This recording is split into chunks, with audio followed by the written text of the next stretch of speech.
Hello YouTube, this is David on behalf of Godsman00, also known as DC7845. Today we discuss the fourth installment to our Vanguard retrospective. We'll be taking a look at Booster Set 4, Eclipse of Illusionary Shadows, and Extra Booster 01 comic style. Not the most impactful set, definitely. They've got some cool cards, so I'm super excited to talk about these. So, Booster Set 4, Eclipse of Illusionary Shadows, was released on October 29th of 2011 in Japan, and we would finally get it in English on December 8th of 2012. See the previous retrospective to understand why there is a 14-month gap here.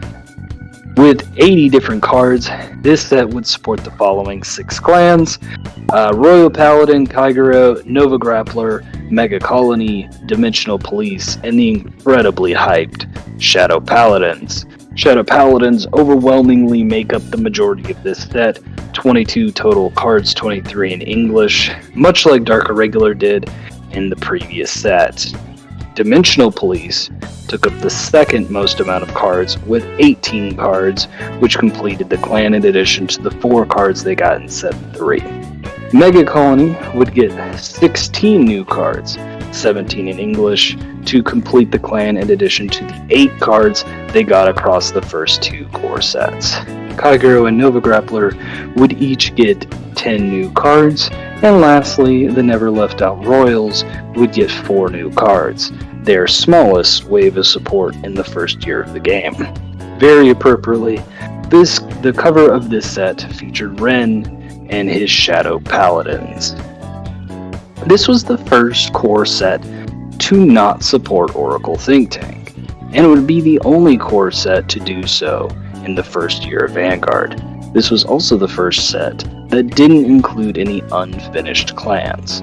From set 4 onward, we would no longer have unfinished clans in core sets. Additionally, the English version of this set would include 2 promo cards that weren't originally included in the Japanese set, being Cursed Lancer and Mega Colony B, or Battler B. Sorry, those names are really strange. There were loads of Shadow Paladins in the set, and a lot of them still hold monetary value to this very day.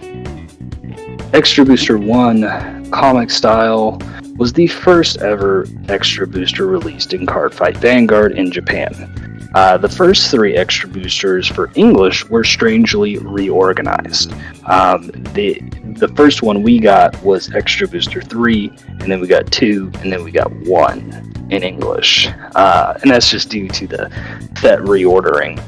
So we didn't get comic style for a while. Comic style would be released a little over a month after set 4 on December 3rd of 2011 in Japan.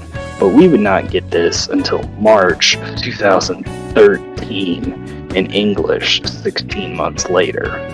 Well, the English version at the very least had Exculpate the Blaster as a box topper, so that's fun, I guess. It's not a very super impactful set. It's also very small. There were 35 cards, which were all featured from the manga. If you play during V, you might recognize them a bit more. There were 2 triple Rs, one being Perfect Riser for Nova Grappler, and the other being Dueling Dragon Zambaku for the yet-to-be-completed Murakumo clan. Neither did much competitively, albeit they were pretty interesting cards. The most impactful cards were, funny enough, commons and rares. Bellicosity Dragon was probably the most impactful on release, as an on-hit damage on flipper, or countercharger if you will, for Kaiguro. Cat Butler also came out in this set. Yeah, we'll come back to that one quite a long time later. Otherwise, there's just some interesting things for Pale Moon, Mega Colony, and OTT, but nothing really worth talking about. So as far as mechanics go, we're just going to continue where we left off from set 3. Set 4 introduced a new type of ride chain. To be blunt, these were much worse. The grade 0s all had skills that say auto, when the specific grade 1 of the ride line rides this unit, search your deck for a copy of the grade 2 of that ride line. Reveal it, put it into your hand, and shuffle your deck. great in theory, until you realize your grade 0 does nothing unless you specifically open the grade 1 of your ride chain in your opening hand of 6 cards. You only play 4 copies of it, so sometimes you're not going to open it, and in those cases, the grade 0 is completely dead. So, the grade 1s also had rearguard skills, which they're going to seem a little familiar if you played during G. Auto, choose a grade 3 of that clan from your hand to discard it. When this unit is placed on rearguard circle, you can pay the cost. If you do, search your deck for a copy of the grade 3 from the ride line, reveal it to your opponent, put it into your hand, and shuffle your deck. So, kind of where they probably got the designs for those stride fodders later in G. Of course, those were much better, but this was an interesting way to just ensure consistency of riding the specific grade 3. So the grade 2s of these ride chains were probably the worst parts, only because all of their skills were Vanguard only. And if they were on rearguard, they were just 9k vanillas. They did have some pretty good skills on Vanguard normally, so that was nice. It was just felt really bad if you didn't see them for your grade 2 ride, or you just had to call them as vanillas, but I guess it's not the worst thing in the world. Most of the time you only play 2 copies of them, because the grade 1 theoretically fetches it from the deck. So the ride chains also had 10k base grade 3s, however they would gain an extra 1k continuously if the grade 2 was in Soul. So ideally they were pretty much always 11k base Vanguards, which was we were starting to drift a little more towards that as the normal. We weren't quite there yet, but so sometimes you would miss the grade 2 and they'd be 10k base, which is sad, but it's not that big of a deal back then when there was a lot more 10k bases anyways. With the exception of Enigma and Storm, all of the grade 3s also had Counterblast 2 skills, which is really strange that Enigma and Storm was the only one that didn't, but they all had Counterblast 2 skills, and none of them were really worth Counterblasting 2 for, but we'll come back to that. So let's go ahead and discuss all of the new decks and the best cards from the set. It's a fairly rough set competitively, so I might stretch things a little when I'm talking about good cards, so bear with me a little bit. Understand that nothing from the set really changed what the meta was like. I just want to explain some of these decks because they're pretty cool. So let's go ahead and start off with our edgelord, Shadow Paladin. Shadow Paladin was a clan initially revolving around Phantom Blaster Dragon and his ride chain. Phantom Blaster Dragon gained 1k continuously if Blaster Dark was in the soul. During the main phase, it could Counterblast 2, retire 3 Shadow Paladins to gain 10,000 power and a crit. Not a very good skill. It's a huge negging card advantage for also a heavy Counterblast cost. For just 10k and a crit, you're just asking to get perfect guarded, but needless to say, it was terrible. However, there wasn't any other starter to play besides Full Bow, so you probably played Javelin and Dark no matter what, so it kind of just felt like you were forced to play Phantom Blaster Dragon. You did have like an okay alternative in Dark Metal Dragon, because at least it was a freebie deck, but even that's not very good. Shadow Paladins did have some other really good cards though. Skull Witch Nemain is an amazing card. When you place Nemain for a single counterblast and discarding a Shadow Paladin, you could draw 2 cards. This was balanced by her low 3k base stat, but this was phenomenal for card advantage, something that a lot of decks lacked at the time. An 8k booster like Karen fixed her mask for an 11k column, where you could simply intercept with her since she was a grade 2. Overall, a very good card. Darkness Maiden Maka was basically Shadow Paladin's version of High Dog Breeder Akane, but she has to call the same column, and she can call any grade 1 Shadow Paladin. This means she can call Karen to form that nice 16k column. and it's only for 2 counterblasts, which, may seem a lot now, but it's actually pretty solid for the time. It was generally pretty common to counterblast 2 for a +1 at the time. With these 2 cards, Shadow Paladin actually had good plussing. And if you just completely ignore Phantom Blaster Dragon skill or play Dark Metal Dragon, you got to actually keep your card advantage, which was probably worth your time. Shadow Paladin didn't really impact the meta, much to dismay of its fans, but it would get some pretty good upgrades in the next set, so you can look forward to that at the very least. Next up, let's just talk about Dimensional Police. Dimensional Police revolved around one of 2 grade 3 Vanguards. They basically have the same skill. Super Dimensional Robo Dayusha or Enigman Storm. Enigman Storm had its own ride chain, but it was basically the same skill as Dayusha, except it had +1k that was provided by the ride chain. So, Auto Vanguard Circle at the beginning of your attack step, if this unit's power is 15k in the case of Enigman, 14 for Dayusha, or greater, this unit gets crit +1 until the end of the battle. So, if you haven't figured out what this clan's gimmick was, Dimensional Police was a deck that aimed to support its Vanguard by giving it power, and then its Vanguard would gain an additional crit in return. It was nice that this skill was completely free, so as long as you could build up that power, you could get that extra crit. So beginning of attack step, if you're wondering, is a interesting phase during the battle phase that stays basically when you have a unit that's standing that can be rested for an attack.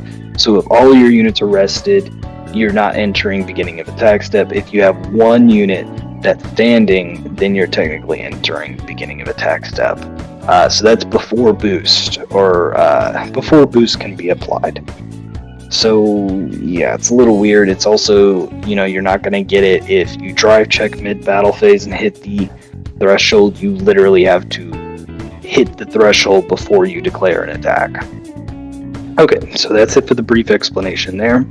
The main way you would do this or accomplish this is Cosmo Beak. Cosmo Beak was a grade 2 with 8k base. It says on place counterblast 2, and you would give 4k base to another, or 4k power to another Dimensional Police unit.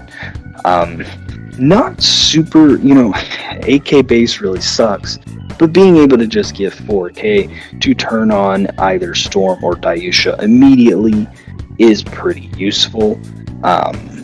It's just, it's not the most overwhelming skill in the game, but, this is Dimensional Police, and Dimensional Police was pretty rough when it came out. So the really other important card from this set for DP was Commander Laurel. Commander Laurel had an auto skill on Rearguard Circle that when your Vanguard's attack hits, you can risk 4 Dimensional Police Rearguards to stand your Vanguard. This was obviously very telegraphed, but a very strong skill regardless. You absolutely would not mind trading your weaker rearguard swings for a second, much stronger Vanguard swing with no loss in drive checks. So, very, very good. I think it should probably be clear, though, why it had such a rough start. It did have the Rainbow Trigger lineup. It had basically no good ways of plussing, unless your opponent willingly let Vanguard hit while you had the Laurel on field. You're not really getting much pressure, or plussing for that matter. So, a lot of simple skills, just kind of underwhelming. It'd be a while before this clan actually got any good amount of footing. The last new clan to be completed was Mega Colony. So, no bias. I have a lot to talk about here, though, because they have actually a whole lot of cards. It's one of the few non-Q4 clans to have just this sheer amount of quantity of cards at the time.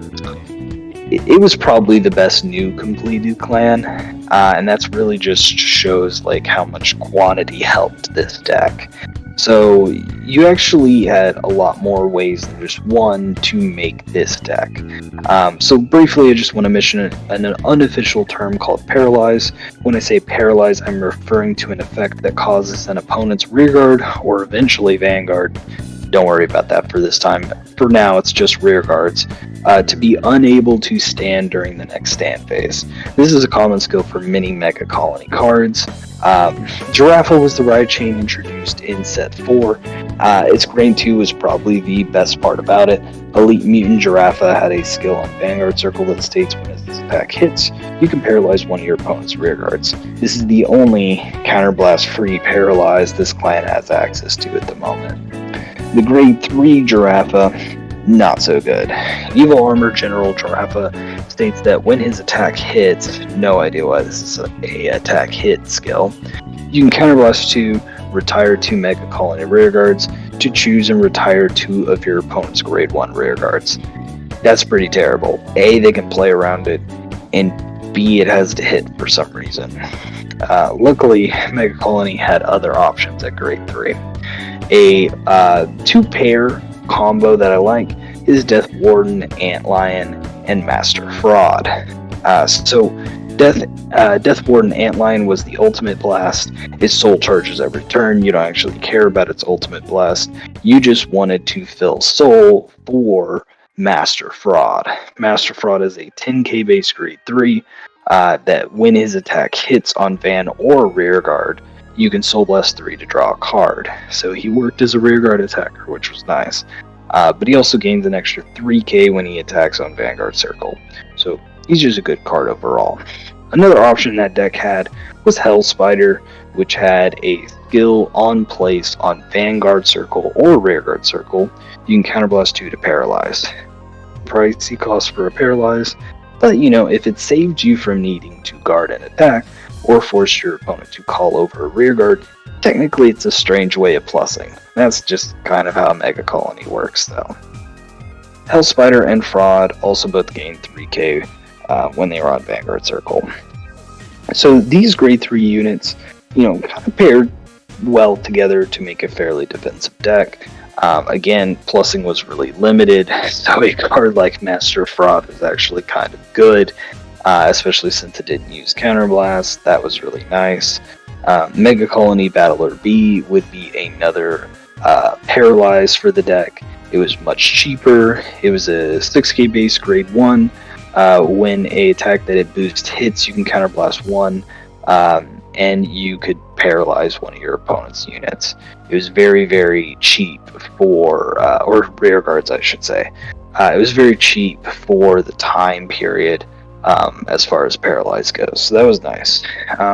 So yeah, again, you can, one thing you could do is you could put Battler B and Fraud in different columns, and then make your opponent choose on which one they wanted to let you resolve. And Mega Colony has always been about forcing your opponent to make choices, at least until B. But we don't need to go into that. So additionally, Mega Colony was one of the few non-Q4 clans to get a second critical trigger. This second critical trigger being Shelter Beetle out of the extra booster. The difference between 4 and 8 crits at the time was such a huge advantage. So it was really nice that they got that second critical so early. They also got a whole new strategy out of the extra booster, go figure. Based around machining Stag Beetle. Stag Beetle, when placed on Vanguard Circle, will call 2 machining units from your soul at rest. This was a +2 for free. Very, very strong at the time. The starter of choice for the strategy was not a Forerunner, but it was Machining Worker Ant. It said that it would stand a unit with a machining name when it was called. So if you called it as one of the 2 cards from Stag Beetle, you essentially got to restand the other unit that Stag Beetle called. This kind of mitigates the downside of calling it rest. So very, very cool. Stag Beetle also gained the power of everything that was called by it, so it got big as well. It was just good plussing, as well as nice power. The only The only big downside to this deck at the time was the lack of machining names. You didn't really have many. I believe it was just Hornet, Mantis, Black Ant, and Worker Ant. Worker Ant, Mantis, Hornet, and Stag Beetle. Those were it. That's all you had. Eventually, we would get more, and it'd be a bit better, but it was kind of the downside at the time. But this was still a very interesting strategy you could mess around with. So Mega Colony was by no means meta changing, but honestly, it had a much better start than a lot of other clans at this time.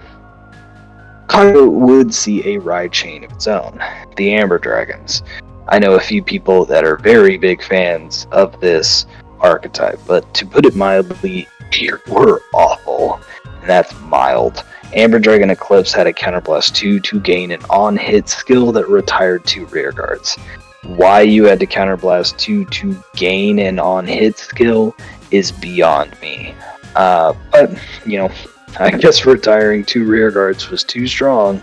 Anyways, though, Amber Dragon Dusk, it's grade 2, gain 2k when it's attacked on Vanguard, but only on Vanguard Circle, so not very good either. Additionally, there's just no reason to run the Amber Dragon ride line because Conroe existed. Why would you ever trade your Forerunner for anything but Conroe? So really, the Amber Dragon ride line was pretty bad. The best card out of the set was easily Heat Nail Salamander. Heat Nail would retire a grade 1 rearguard if his attack hit during a bout boosted, but if it did so, you would shuffle it back during the end phase. On one hand, free retire. On the other hand, it isn't guaranteed like Kimnara. It would see, niche play 1 or 2 copies, but technically it could be searched by Conroe if you really felt like you needed it, but we briefly mentioned it earlier, but Bellicosti gave you a counter charge, so just a slight buff to Kaiguro in general, just a bit better resourcing. It just depended on whether or not you wanted to run a card like Kimnara, which in my opinion was better, or if you felt like you needed the CB so you could play Heat Nail instead. This is a little bit more of a debate once you get the next wave of support in set 5, where Counterblast starts to become a pretty big commodity. Nova Grappler would finally see a good wave of support in this set. Blau was honestly probably the most redeeming part of the set in general. It was the most viable ride chain. Sternblau Kluger was a restanding Vanguard. For Counterblast 2 and discarding 2 Nova Grapplers, you could restand his entire column if his attack hit. Now, that was a skill worth counterblasting 2 for. The grade 2 Blau on Vanguard Circle would countercharge 1 if his attack hit. Not super great, since Nova didn't counterblast much in the early game at the time. We might come back to this later when they started counterblasting earlier, but for now it's fine. Dancing Wolf was an interesting inclusion. You could place him behind Stern. He's a 7k base. When he restands by an effect, he gains 3, so he becomes 10k. This allows your second Stern Blau Kluger swing to be 21k. Keep in mind Stern restands the whole column. So, interesting inclusion. Nova Grappler for some reason got its 3rd critical trigger. Not at all what Nova needed. Nova needed a 2nd draw trigger. It wouldn't get that till step 5. But it got a 3rd crit.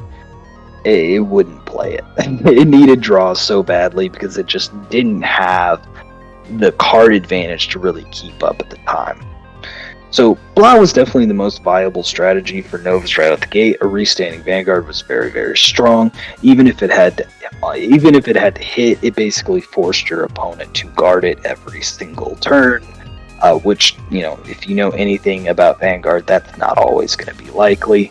So it was very, very threatening Vanguard, which was nice because Nova Grappler didn't have much in the way of good boss units beforehand. However, they would also get another strategy from the comic style, just like machining. This would be Risers, and also very similar to machining, Risers really needed more Riser names at the time. Perfect Riser was an awesome heavy-hitting boss unit that continuously gained a crit on your turn if you had 4 or more Risers in Soul. It also gained 3k for each Riser in Soul during your turn.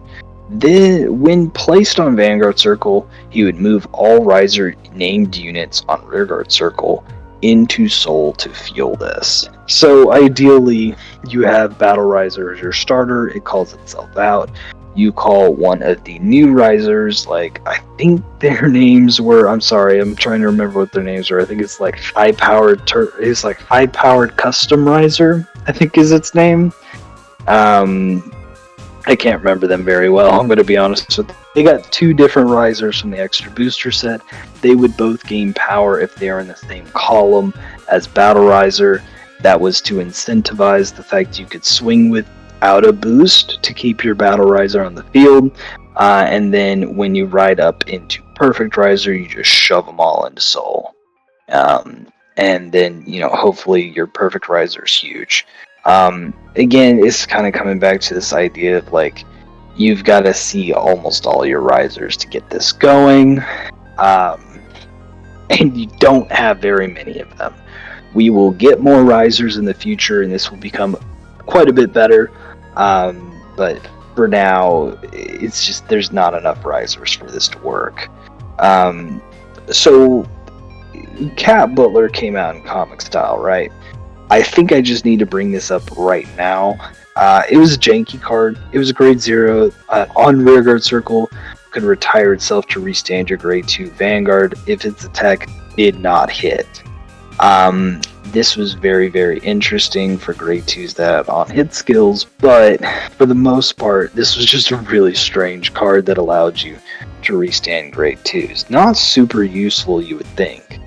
Now, we'll come back to this later with the Legion mechanic, but for now, it saw some really interesting jank play in these grade 2 base decks, these rush decks, that would play Brutal Jack, and you would ride Brutal Jack's 11k base.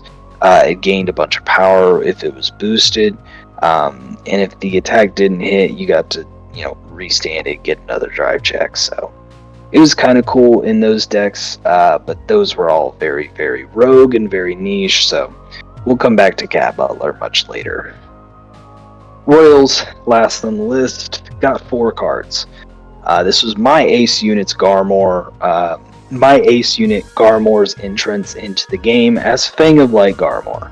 Each of the 4 cards here were based for his strategy, which revolved around spamming as many Snowgle or alternatively Brugles to your Rearguard Circle, preferably Snowgle. Snowgle was a 7k base with a 7k base grade 1, gains 1k for each other copy of himself, so if you had 4, all 4 would be 10k. Brugle was just a grade 0 version of that with a 4k base, so it was just, worse. it was a Forerunner though, so whatever. So Snowgle happened to be a high beast, which means that Akane could call it from the deck, but they also got their own in archetype grade 2 that allowed you to call copies of Snowgle from the deck. That's Beast Knight Garmor. And then Fang of Light Garmor, the grade 3, could also call a Snowgle from the deck. So Fang of Light Garmor would gain 1k for each Snowgle and Brugle on field. So if you had 4 Snowgles and a Brugle, then you gained plus 5k to your Vanguard. So it's 15k, not as good as Alfred's 20, but at least this one could be boosted, especially by a 10k base Snowgle or something like that. It'd be pretty big. So, Brugle was interestingly a Forerunner that I saw in a couple Alfred Soul Saver lists, because the Gallant Hat engine wasn't a guaranteed plussing engine. You didn't always plus off of it. I would see some lists play Brugle as just a rearguard that called itself out from Soul to guarantee that +1 at the start of the game. And I mean, if you put it behind Alfred, it didn't matter that its 4k base was, that was irrelevant. it was behind Alfred. The other part was you could now cut the Galahad Grade 1 and Grade 2, which were effectively dead cards most of the game, and you could play good tech cards like Lien or 8k bases like Marin and Galatine, so you had more space if you played Bruegel. So just an interesting side note, Alfred Soulsaver was still definitely much better than like a Fang of Light Garmor strategy, but I had to bring it up. Now, honorable mentions from comic style include Nitro Juggler for Pale Moon. It was another Soul Charger for the clan, which admittedly the clan needed to ensure that you got the cards you wanted in Soul. There was also Promise Daughter. It was an okay beat stick.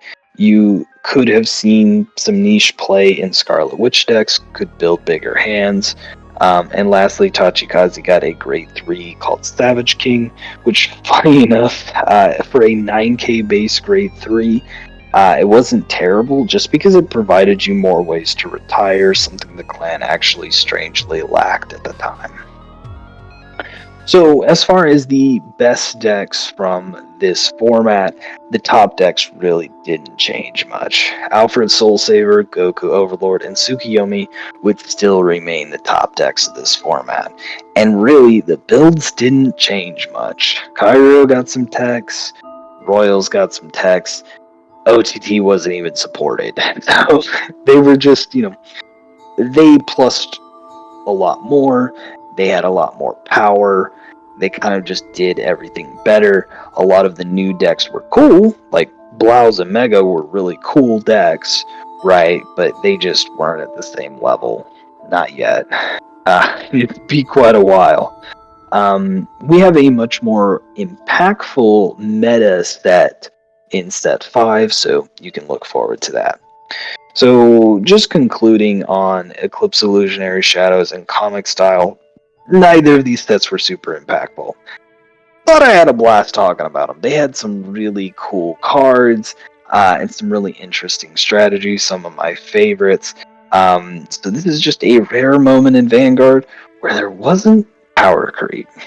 Other decks, other than the big three, had chances to shine and kind of just get new support without, just any shifts in a metagame. Next time we're going to be talking about a literally legendary set in this game, so it's just, that's going to set a whole new bar for power. If you enjoy this video, consider looking at all of the other content Godsman has on his channel. Consider subscribing, leaving a like, leaving a comment. Let me know what you think. Let me know if you have any suggestions. Until next time, stay safe. Have a good one.